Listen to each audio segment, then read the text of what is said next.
Di tengah badai yang mengamuk di laut selatan, tangisan bayi memecah gemuruh ombak. Sebuah takdir baru terlahir, terombang-ambing di antara dua dunia yang kelak ia harus selamatkan. Bagaimana kelanjutan ceritanya? Sebelum lanjut, klik like, komen, dan subscribe untuk mendukung channel ini.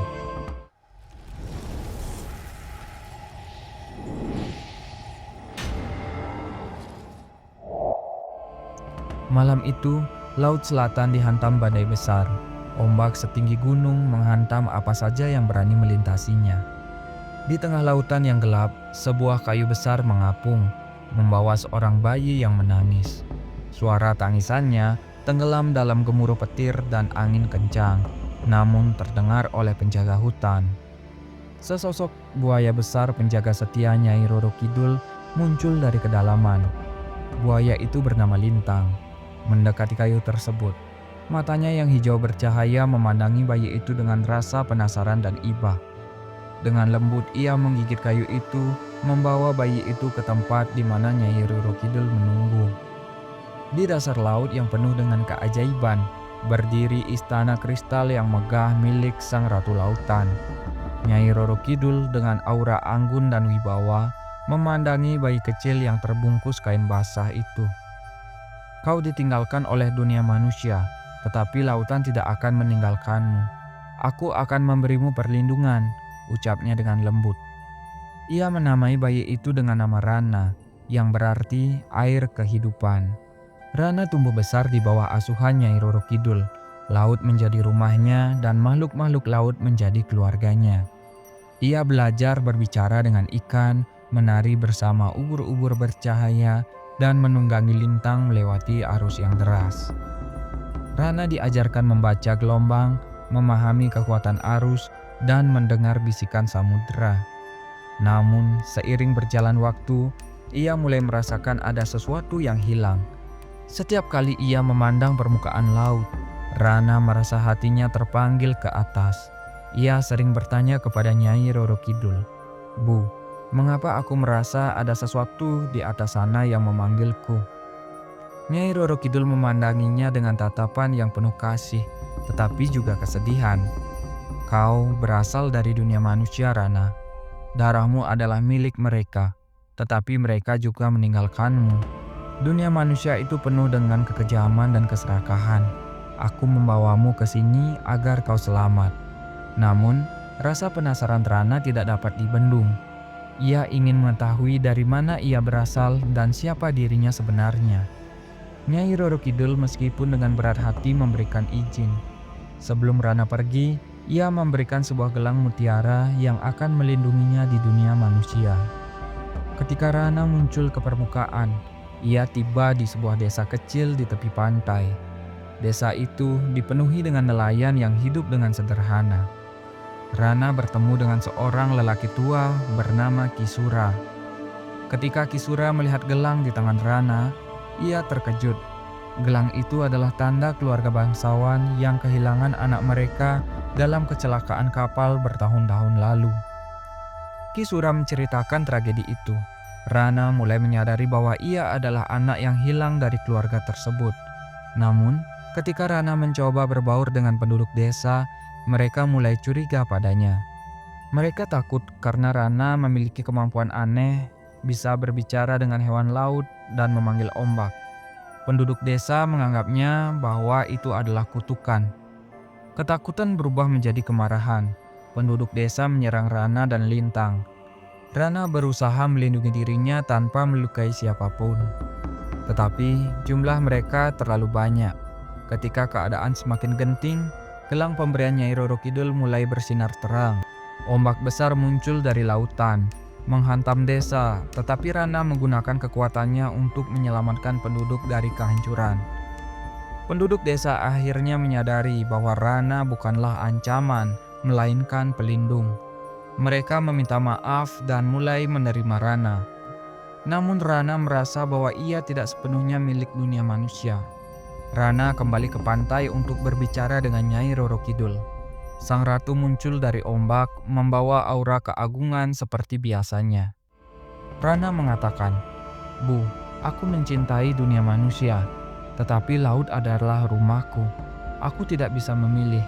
Nyai Roro Kidul tersenyum dengan penuh kebanggaan. Kau tidak harus memilih, Rana. Kau adalah penghubung antara dua dunia. Jagalah kedamaian di antara mereka. Seiring berjalannya waktu, Rana menjalankan perannya sebagai penjaga dua dunia. Ia membantu manusia memahami pentingnya menjaga laut, mengajarkan nelayan untuk tidak mengambil lebih dari apa yang diperlukan, dan memperingatkan bahaya yang mengancam kehidupan di bawah laut. Di sisi lain, Rana juga menjaga keseimbangan lautan, memastikan makhluk-makhluk di laut tidak mengganggu manusia secara berlebihan. Namun, tantangan baru muncul ketika sebuah kapal besar dengan teknologi modern datang ke desa. Kapal itu adalah milik para pemburu harta karun yang mendengar legenda tentang kekayaan di dasar Laut Selatan. Mereka memasang jaring besar, meledakkan dinamit untuk menghancurkan karang, dan tanpa ampun menangkap hewan-hewan langka di lautan. Rana mencoba berbicara dengan para pemburu itu. Ia muncul di atas permukaan dengan tubuh yang tampak menyatu dengan lautan. "Tinggalkan lautan ini," katanya dengan suara tegas. "Kalian tidak diizinkan menghancurkan tempat ini." Namun, para pemburu itu tidak mendengarkan. Mereka justru menganggap Rana sebagai ancaman dan memutuskan untuk menangkapnya. Percaya bahwa ia adalah penjaga harta karun yang mereka cari. Dengan kecanggihan alat mereka, Rana ditangkap dan dibawa ke kapal. Lintang yang setia mengikuti Rana muncul dari kedalaman laut. Ia menyerang kapal dengan kekuatan penuh, menghancurkan sebagian lambung kapal. Namun, para pemburu mempersenjatai dirinya dengan alat-alat canggih yang bahkan dapat melukai Lintang. Rana yang terkurung tidak dapat membantu. Di istana Laut Selatan, Nyai Roro Kidul menyadari apa yang sedang terjadi. Ia memanggil kekuatan seluruh laut, menciptakan badai besar untuk menggagalkan rencana para pemburu.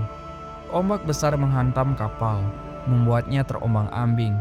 Di tengah kekacauan, Rana menggunakan kekuatannya untuk memanggil Lintang. Rana kembali ke laut, tetapi ia tidak ingin para pemburu binasa.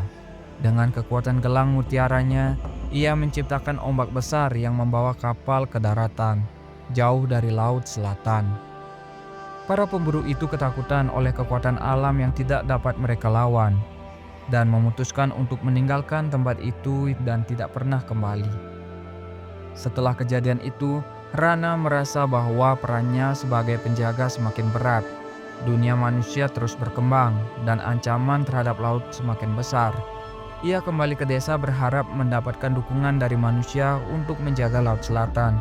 Penduduk desa yang telah menyaksikan kekuatan dan kebijaksanaan Rana mulai mengajarkan kepada generasi muda tentang pentingnya menjaga laut. Namun, Rana tahu bahwa ini barulah permulaan.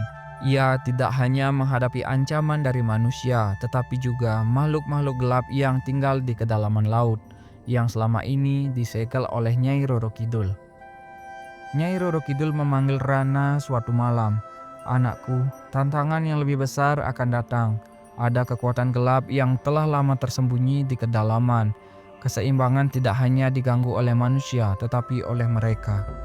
Rana yang kini tumbuh menjadi pemuda bijaksana, menerima takdir itu dengan lapang dada. Bersama Lintang, ia bersiap menghadapi ancaman baru, menjaga Laut Selatan tetap menjadi rumah bagi semua kehidupan, baik di atas maupun di permukaan air. Setelah pertempuran dengan para pemburu, Rana merasakan perubahan di Laut Selatan. Arus yang biasanya damai menjadi gelisah, dan makhluk-makhluk laut menunjukkan tanda-tanda ketakutan. Nyai Roro Kidul yang selalu tenang, tampak lebih sering merenung. Rana tahu ada sesuatu yang lebih besar dari sekedar ancaman manusia. Suatu malam, Nyai Roro Kidul memanggil Rana ke aula utama istananya. Di sana ia duduk di singgasana. Wajahnya serius. "Rana," katanya, "selama ribuan tahun Laut Selatan telah menjaga sebuah segel. Di bawah kedalaman tergelapnya ada kekuatan jahat yang dikenal sebagai Raja Kelam. Ia adalah makhluk purba, pencipta badai kehancuran, dan musuh para dewa lautan. Dengan bantuan para leluhurku, aku berhasil menyegel kekuatannya di kedalaman. Tetapi segel itu makin melemah. Kehancuran yang dilakukan manusia kepada laut kita telah membuka dan membawa jalan baginya untuk kembali. Rana mendengarkan dengan seksama. Nyai Roro Kidul melanjutkan, jika Raja Kelam bangkit, ia akan membawa kehancuran tidak hanya bagi laut tetapi juga bagi manusia. Kau adalah jembatan antara dua dunia, Rana. Kau harus menghentikannya. Nyai Roro Kidul memberinya sebuah trisula kecil yang terbuat dari karang mutiara hitam, dan mutiara itu bercahaya. Ini adalah senjata kuno yang hanya bisa digunakan oleh penjaga lautan. Dengan ini kau bisa memperkuat segel atau jika perlu menghancurkan Raja Kelam. Rana bersama Lintang memulai perjalanan menuju kedalaman Kelam, wilayah laut yang bahkan sinar matahari tidak dapat mencapainya. Selama perjalanan mereka menghadapi berbagai rintangan. Arus yang deras mencoba menarik mereka ke jurang tanpa dasar. Makhluk-makhluk gelap seperti ular laut berkepala dua dan jebakan karang yang bergerak seperti makhluk hidup. Di sepanjang jalan Rana mulai merasakan kehadiran Raja Kelam.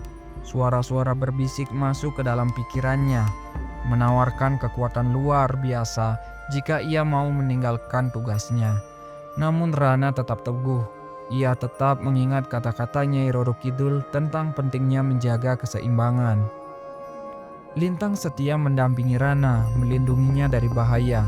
Mereka akhirnya tiba di sebuah gua besar yang dikelilingi oleh pilar karang hitam.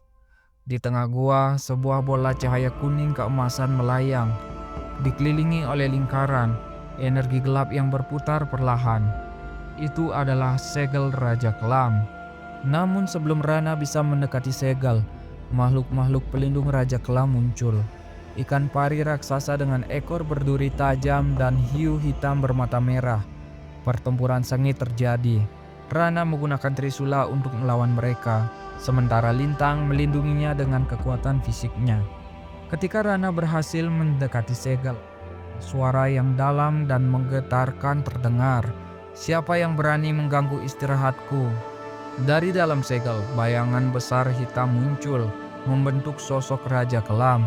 Matanya bersinar merah, tubuhnya besar seperti gunung dan sisiknya hitam legam. Raja Kelam mencoba memanipulasi Rana. Anak manusia, katanya, mengapa kau berpihak pada mereka yang telah meninggalkanmu? Bergabunglah denganku, dan aku akan memberimu kekuasaan untuk menguasai laut dan daratan. Rana menolak. Aku bukan bagian dari manusia yang serakah, tetapi aku juga bukan bagian dari kegelapanmu. Laut adalah rumahku, dan aku akan melindunginya dari ancaman sepertimu. Pertempuran sengit pun terjadi. Raja Kelam mengendalikan air di sekitar mereka, menciptakan pusaran besar yang hampir menenggelamkan Rana dan Lintang. Namun, dengan keberanian dan kekuatan trisula, Rana mampu menyerang titik lemah Raja Kelam. Saat trisula menghantam inti segel, cahaya terang memancar membuat Raja Kelam berteriak marah. Segel mulai menguat kembali, seperti menarik Raja Kelam kembali ke dalam penjaranya. Sebelum menghilang sepenuhnya, Raja Kelam berbisik, "Ini belum selesai, kegelapan selalu menemukan jalannya." Setelah pertempuran, Rana dan Lintang kembali ke istana Nyai Roro Kidul. Sang ratu menyambut mereka dengan senyuman dan kebanggaan. "Kau telah menyelamatkan Laut Selatan, Rana, tetapi perjalananmu belum selesai. Dunia manusia dan laut masih membutuhkanmu." Rana mengangguk. Ia sadar bahwa tugasnya sebagai penjaga keseimbangan tidak akan pernah benar-benar selesai.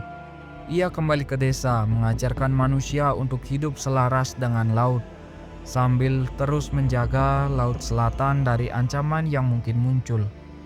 Legenda Rana, anak manusia yang menjadi pelindung Laut Selatan, semakin dikenal luas. Di setiap ombak yang pecah di pantai, nama Rana diucapkan sebagai pengingat bahwa keseimbangan antara manusia dan alam adalah tugas bersama yang harus dijaga selamanya.